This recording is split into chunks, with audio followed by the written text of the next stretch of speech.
உயிர்த்த ஆண்டவர் இயேசு கிறிஸ்துவில் எனக்கு மிகவும் பிரியமான சகோதர சகோதரிகளே, பொதுக்காலம் 17ஆம் ஞாயிறு 2ஆம் ஆண்டு முதல் வாசகம். 2 அரசர் இயல் 4 இறைவாக்கியங்கள் 42 முதல் 44 முடிய. 2 அரசர் 4-5 அதிகாரங்களில் இறைவாக்கினர் எலிசா செய்த புதுமைகள் எடுத்து கூறப்படுகின்றன. அவற்றுள் ஒன்று அவர் அப்பங்களை பல்லுக செய்ததாகும். இன்றைய நற்செய்தியில் நம் ஆண்டவர் அப்பங்களை பல்லுக செய்தது கூறப்படுதலின் அதற்கு இணையாக முன் அறிகுறியாக இப்புதுமை இன்றைய முதல் வாசகத்தில் இடம்பெறுகிறது. எலிசேயுவின் கட்டளை.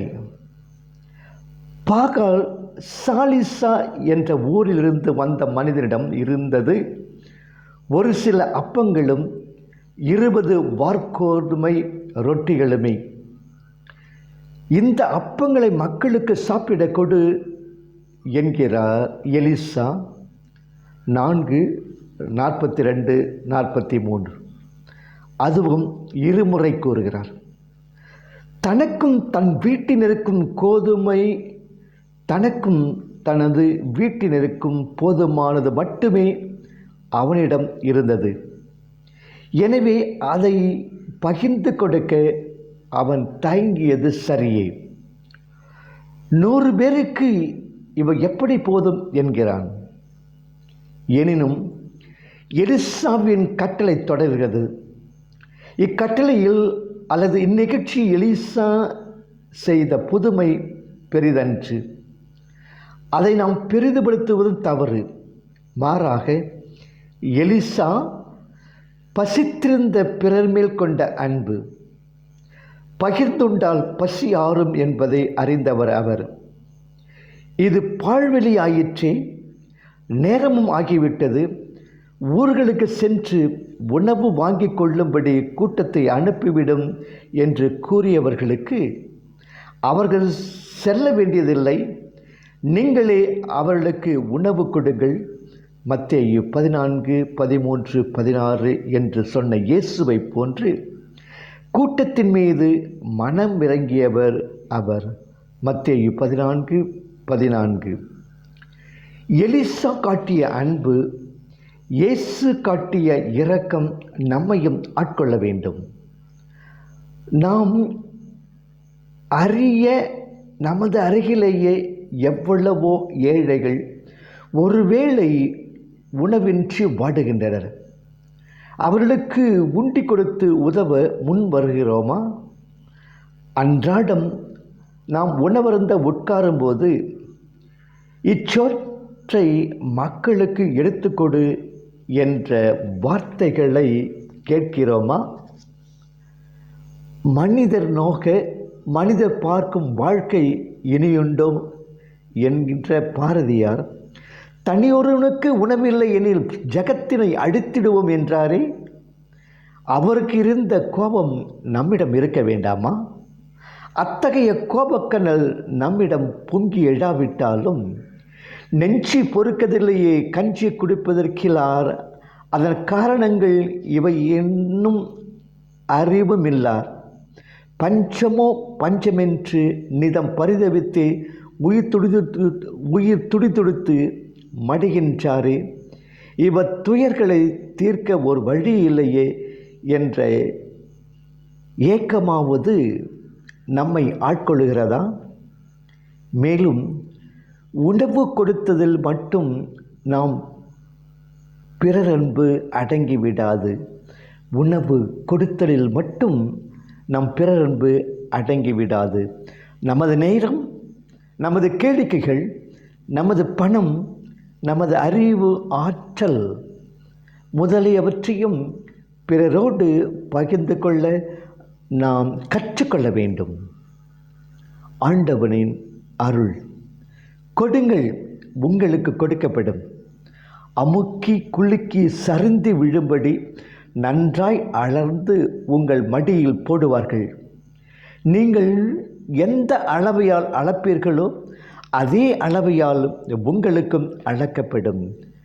லூக்கா 6:36 என்று நம் ஆண்டவர் கூறினார். இதுவே இன்றைய இப்புதுமையிலும் நிறைவேறுகிறது. எலிசாவின் சொல்லை கேட்டு பாகால் சாலிசா ஊரான் தன் அப்பங்களை பிறருக்கு பகிர்ந்து அளித்தான். மக்கள் அனைவரும் உண்டனர். ஆண்டவர் சொல்லி இருந்தபடி மீண்டும் இருந்தது. 4:44. நமக்குரியவற்றை, நமக்கு தேவை என்று நினைப்பவற்றை நாம் பிறரோடு பகிர்ந்து கொள்ளும்போது இறைவனே அருள் பாலித்து நம் தேவைகளை நிறைவு செய்வார் என்பது நாம் நம் அனுபவ வாயிலாக அறிந்ததன்றும். எனவே அருள் உள்ளம் கொண்டவர்களாக வாழ்வோம், அருள் பெறுவோம், அன்பு செய்வோம். பதிலன்பு நம்மை வந்தடையும். இரக்கம் காட்டுவோம், இரக்கம் நமக்கு கிட்டும். எவ்வுயிரும் என் உயிர் போல் எண்ணி இறங்கவும் நின் தெய்வ அருட்கருணை செய்வாய் பராபரமே.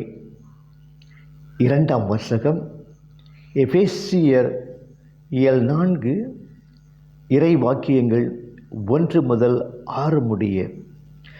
யூதரும் பிற இனத்தாரும் கலந்திருந்த எபேசிய திருச்சபையிலே அவர்களுக்குள் ஒற்றுமையற்ற நிலை இருந்தது என்பது பவுலுக்கு தெரியும். ஆனால் கிறிஸ்து இயேசு தம்மிலே இவர்களை இணைத்து ஒன்றுபடுத்தியுள்ளார். மடலின் அறிவுரை பகுதியில் அந்த ஒற்றுமைக்கு அவர்களை அழைக்கிறார். அன்பு, நம்பிக்கை, எதிர்நோக்கு வழி அனைவருக்கும் தந்தையான இறைவனிடம் உறவாட நம்மை அழைக்கிறது இன்றைய வாசகம். அன்பிலே ஒன்றுபடல். நாம் பலராய் இருந்தாலும் கிறிஸ்துவோடு இணைந்திருப்பதால் ஒரே உடலாய் இருக்கிறோம். ரோமையர் 12:5. திருமுழுக்கு பெற்ற நீங்கள் அனைவரும் கிறிஸ்துவை அணிந்து கொண்டீர்கள். இனி உங்களிடையே யூதர் என்றும் கிரேக்கர் என்றும் அடிமைகள் என்றும் உரிமை குடிமக்கள் என்றும் இல்லை, ஆண் என்றும் பெண் என்றும் வேறுபாடே இல்லை. கிறிஸ்து இயேசுவோடு இணைந்துள்ள நீங்கள் யாவரும் ஒன்றாய் இருக்கிறீர்கள். கலாத்தியர் 3:27-28 என்னும் பவுலின் சொற்கள் நம் அனைவரையும் அன்பு வாழ்வுக்கு அழைக்கின்றன. ஊனியல்பின் இச்சைகளுக்கு அடிமைப்படாது உரிமை வாழ்வின் பிள்ளைகளாய் இருக்க அழைக்கப்பட்ட நமக்கு கொடுக்கப்பட்ட கட்டளை ஒன்றே, அதுவே அன்பு. கலாத்தியர் 5:13-14. இவ்வன்பு வாழ்வு தூய ஆவியார் நமக்கு அளிக்கும் வாழ்வு. தூய ஆவியாரின் பலன்களான அன்பு, மகிழ்ச்சி, அமைதி, பொறுமை, பரிவு, நன்னயம், பரிவு, நம்பிக்கை, கனிவு, தன்னடக்கம். கலாத்தியர் 5:22 நம்மிலே வாழ்வுபட வேண்டும். எனவே தான் இன்றைய வாசகம் நிறைவான தாட்சியும் சாந்தமும் பொறுமையும் உள்ளவர்களாய் நடந்து அன்பினால் ஒருவரை பொறுத்து கொள்ளுங்கள் 4:2 என்று வலியுறுத்தும். இவை யாவும் தூய ஆவியாரே அளிக்கும் ஒருமைப்பாடு ஆகும். இந்த ஒருமைப்பாட்டை நமது அமைதி வாழ்வால் பாதுகாத்து கொள்ள முயல்வோமா? அன்பும் பரிவும் எங்குள்ளதோ அங்கே இறைவன் இருக்கின்றார். ஏனெனில் அன்பே கடவுள். 1 யோவான் 4:7-8. நம்பிக்கையிலே ஒன்றுபடல். கிறிஸ்துவிலே ஒரே அழைப்பை பெற்றுள்ள நாம் அனைவரும் புதிய வானகம், புதிய வையகம், அதாவது புதிய எருசலேமுக்காக காத்திருக்கிறோம். திருவெளிப்பாடு 21:1-3. நம் அனைவரின் எதிர்பார்ப்பும் நம்பிக்கையும் ஒன்றே, அதாவது கடவுளுடைய மாட்சியின் சுடரொளியில் எபிரேயர் 1:4 பங்கு பெறுவதே. இந்த நம்பிக்கை நம்மை ஒன்றுபடுத்த வேண்டும். இந்த நம்பிக்கையே நம் அனைவரையும் இணைத்து வழிநடத்த வேண்டும். ஒரே நம்பிக்கையில் பங்கு பெற நீங்கள் அழைக்கப்பட்டிருக்கிறீர்கள். நம்பிக்கையிலே ஒன்றுபடல். நாம் அனைவரும் விசுவசிப்பது ஒரே கடவுளை. நாம் அனைவரும் நம்புவது ஒரே கடவுளை. இவரை நம்மை முன்குறித்து வைத்தார், நம்மை தேர்ந்து கொண்டார், நம்மை அழைத்தார். தம் மகனுடைய இரத்தத்தால் நம் அனைவரையும் தமக்கு ஏற்புடையவர்களாக்கினார். ரோமையர் 8:26-30. திருமுழுக்கால் நம் அனைவரையும் ஓரினப்படுத்தினார்.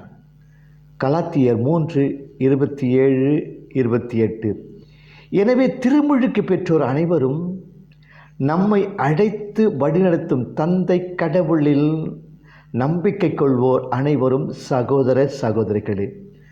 ஒரு தாய் தகப்பன் பிள்ளைகளை நாம் நம்பும் கிறிஸ்து பிளவுபட்டுள்ளாரா?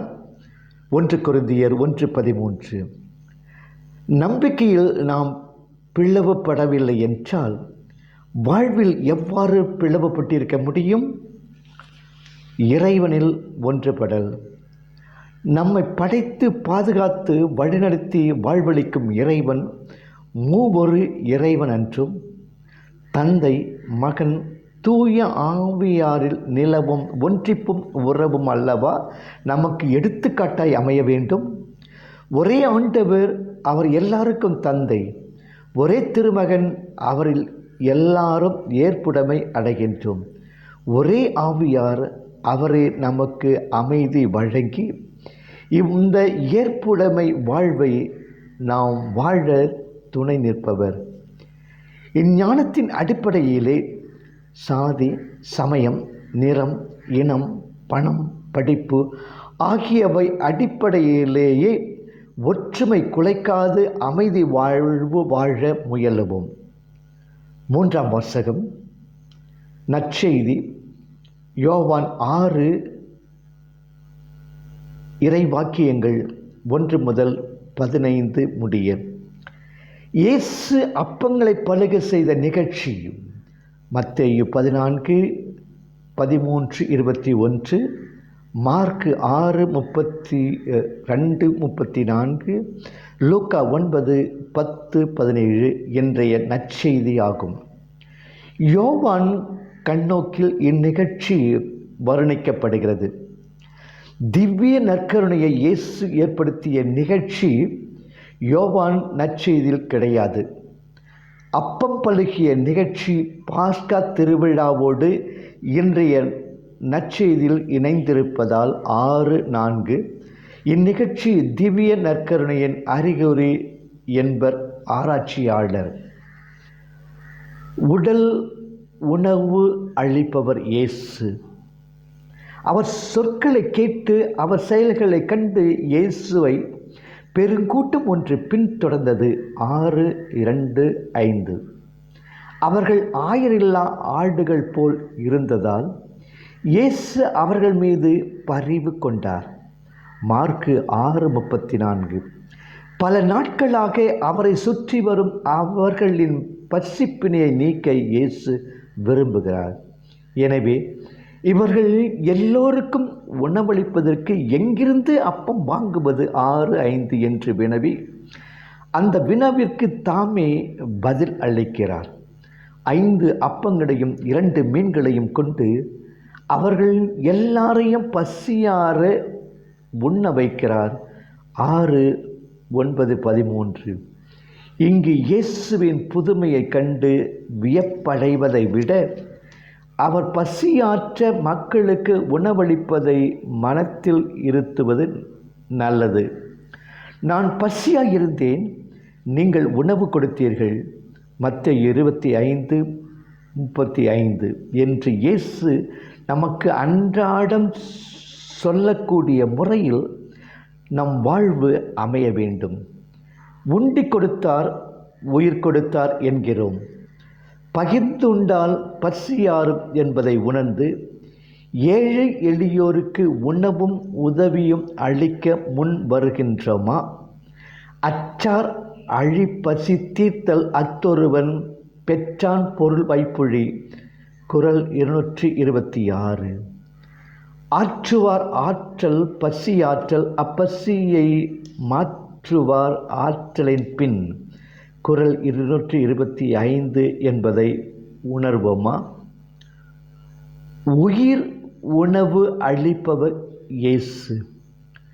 நானே வானினின்று இறங்கி வந்த உயிருள்ள உணவு. இதை எவராவது உண்டால் அவன் என்றுமே வாழ்வான். 6:51 என்ற சொற்கள் பாலைவன மன்னா உடற்பசி தீர்க்க வந்தது. இயேசு அளிக்கும் உணவோ உயிரை, ஆன்மாவை, மனித முழுமையை வளப்படுத்தும் உணவு என்பதை விளக்குகின்றன. மேலும் திவ்ய நற்கருணை ஏற்படுத்திய இயேசு அப்பத்தை எடுத்து கடவுளை போற்றி அதை பிட்டு அவர்களுக்கு கொடுத்தார். மார்க் 14:22. இதே இயேசுத்தான் பந்தி அமர்ந்திருந்தவர்களுக்கு பகிர்ந்து அளித்தார். யோவான் 8:11.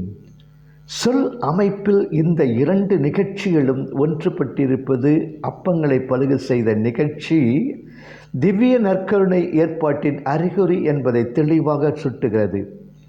மேலும் அழிந்து போகும் உணவுக்காக உழைக்க வேண்டாம், முடிவெல்லாம் வாழ்வளிக்கும் உணவுக்கே உழையுங்கள், அதை மணுமகன் உங்களுக்கு கொடுப்பார். 6:27 என்று இயேசு கூறுவதும் விண்ணக உணவை, திவ்ய நற்கருணையை சுட்டுவதை காண்க. இவ்வுயிர் தரும் உணவு வெறும் பாஸ்கா கடமை என்ற நிலையிலே தான் நம் வாழ்வில் ஆண்டுக்கு ஒரு முறை இடம்பெறுகிறதா? அல்லது அன்றாட வாழ்க்கை, நீதி வாழ்க்கை, அமைதி வாழ்க்கைக்கு உரமும் உறுதியும் அளித்திடும் உணவாக அமைகிறதா? திருப்பந்தியிலே நாம் பங்கு பெறும்போது இயேசுவை, அவரது சொற்களை, மதிப்பீடுகளை நமது வாழ்க்கையோடு ஈடுபடுத்துகின்றோமா? இயேசு அப்பங்களை பிட்டு கொடுத்தது போல நமது வாழ்வையும் பிறர் பணியில் பிட்டு உடைத்து அதன் வழி பிறர் வாழ்ந்திட உதவுகிறோமா? திருப்பந்தியில் அன்றாடம் பங்கு பெறுவது நம் குறிக்கோள் அற்ற வாழ்க்கைக்கு சவாலாய் அமைகிறதா? இயேசு தரும் உயிர் உணவை உண்டு உயிர் வாழ்வோம், இறையருள் பெறுவோம். ஆமேன்.